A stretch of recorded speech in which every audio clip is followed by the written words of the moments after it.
Unpeeled. And today we're going to be discussing, well, enhanced detection accuracy via controlled release of 3D printed microlattice nasopharyngeal swabs. So there was a time when everyone, everyone and their grandmother was 3D printing nasal swabs, of course, in the COVID times. And hundreds of thousands, perhaps millions of these have been made, usually using vat polymerization. And that was good for an emergency, of course. I think it really, really helped at the time. But very little work went into optimizing these structures, especially now after. Now, there's a new paper in Nature by Ran Xiao, Zhihang Li, Yue Feng Wong, and apologies for mispronouncing those names in advance, all of the Department of Mechanical Engineering at the City University of Hong Kong.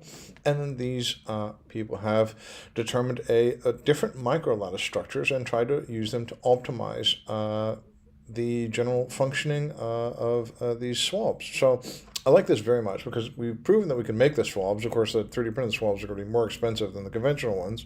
So what's the logic for 3D printing them now, right? Well, now they said they have them, it's 7 to 11 times more flexible, 2.3 times the release volume, which I'm not entirely sure what that means, but it's better, and 100% higher recovery efficiency, which also sounds very positive, but I'm not entirely sure what that is. To do this, they used a Whatle 2, which is a rather inexpensive LCD-based vat polymerization system. A little bit worryingly, they used an ABS-like resin G217 from Resion, which doesn't seem to have any kind of biocompatibility methods or ways to make it biocompatible in any way, and doesn't seem to have a skin safety approval. So that's not so good.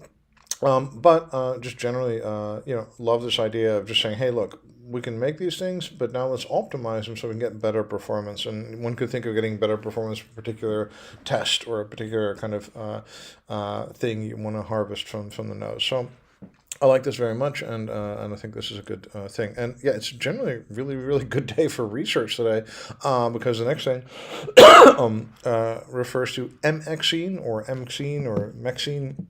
I'm not sure how you pronounce it. MXene guides MXene microwave guides through 3D printed polymeric structure. So we've seen, this is a paper in Materials Today by Obed Nixon, Longbi, Akara Corson, Kazemi, and others, all of the University of British Columbia. Now, basically, 3D printing is huge in antenna at the moment. Now, antenna, not only for phones, which there has been some indication that millions of phone antenna have been made using 3D printing, but we can't ever get that confirmed. But generally what we're seeing is a lot of satellite and defense antennas, Ku-band communication antennas, these kind of things are being 3D printed. Mainly, sometimes because they just work better in and of itself, other times because they're conformal, they can be made to fit into a particular structure, other times because it's just cheaper, because it's just one of these things for 10 of these things for 10 vehicles. And mostly because it's better swap. So swap is size, weight, and power, and that is the really key determinant of an antenna performance. If it has better swap, you're going to want a better antenna. And we've proven for years now that we can get really high performance antenna made out of different materials. Horn antenna, lots of different kinds. So this is a really exciting area. We don't talk about this enough. I mean, other things like jigs and fixtures, everybody's talking about this all the time. But imagine the application of just making better antenna. We're not talking about satellites, which is a market that's slated to grow like 4,000% in the next couple of years. We're also talking like ground-based vehicles that have to communicate with satellites.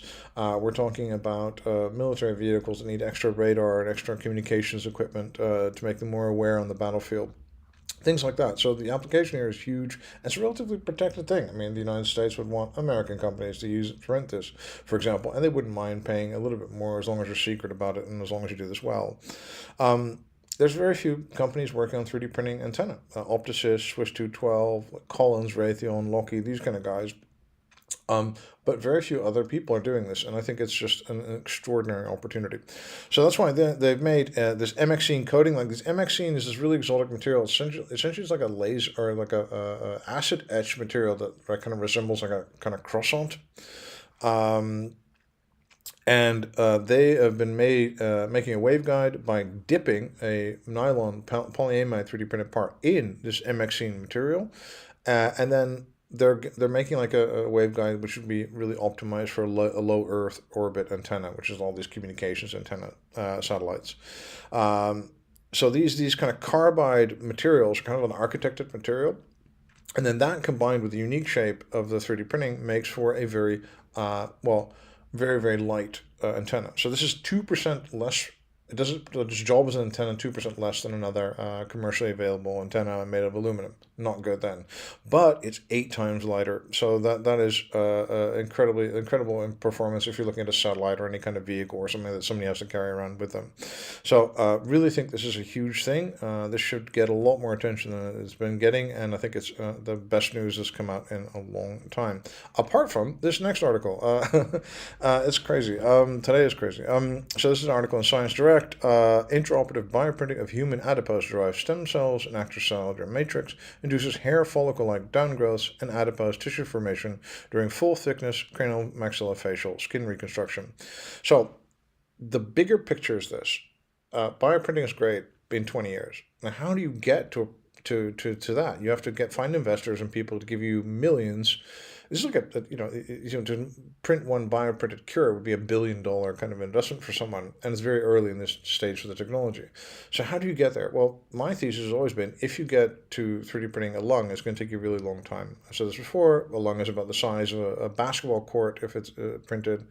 It's a very critical thing, of course, and I think regulators are going to really let you implant a lung anytime soon, and if it will be really small parts of a lung for people who are terminal. But to get from that to a full-size lung that works in a clinical setting, that works in a patient, is going to take a very, very long time and a lot of money. So how do you sustain that effort, right? Well, that's to trying to find intermediate products. And Poetis and other companies have been working on this, mostly in drug discovery. But I love this as another kind of intermediate product. Think about this. If we 3D print 100% of skin, it's going to be a lot easier than printing a lung, I'm thinking, because the sizes and the widths of things. But even if it is as difficult, if we get 80% to 3D printing a lung, I'm not really seeing there's a product there. But if we get 80% to 3D printing skin, well then, obviously you've got a really good wound dressing kind of material, really good plaster type material, really good thing you could use in surgery to cover the patient, something like that. You've got a great intermediate product. So I've always been on the lookout for these intermediate type products. And funnily enough, my example has always been skin, right? Because 80% of an eye is nothing, but 80% of skin is something, right? Even 60% of the functionality of skin will get you to an incredibly wound plaster. Imagine that for a burn victim. Imagine how great that would be for that person instead of these plasters that have to be removed all the time. And that was a very, very painful thing for the patient. So I've always used this kind of as an example, but it's more of a thought experiment. These guys actually did the actual work in making this an actual thing. So I think it's fantastic. So what they've done here is Young-Am Kang, Mio, and Irem Dennis Derman. These are all from the Penn State University. They've been working on craniomaxillofacial reconstruction, where we've seen a lot of 3D printed work being done. It's really customized. And what they've done is they've bioprinted in rats, right? So this is in rats right now. This is really important to say. This is very far away from humans, but still, they've made a patient-sourced bioink. So they've taken the bioink, this adipose-derived stem cell material and this adipose-derived ACM type material. They've taken that from the patient and using the patient's own cells, they've made a bioink, and that bioink has been printed, in this case, on the rat. And then has been printed on certain areas on the skin. And the cool thing is this, it's been able to make fat cells, so there's a real chance of this being an actual skin. It's been able to see there's the beginnings of hair growth there, so it's got like all the elements that we think are needed for it to make a skin. Now, the other cool thing is near complete wound closure in near 2 weeks. So in 2 weeks, this is a wound closure kind of event. So think about that as just a treatment in and of itself, right? Maybe it doesn't end up being the final skin, but it ends up being an intermediate skin for the person to heal and that kind of thing. So this is an absolutely amazing result. Absolutely fantastic. This makes me very, very happy, and I hope it makes you very happy as well. You can look up all those papers. I've got links to them, and this is another edition of 3D Printing News Unpeeled. You have a great day.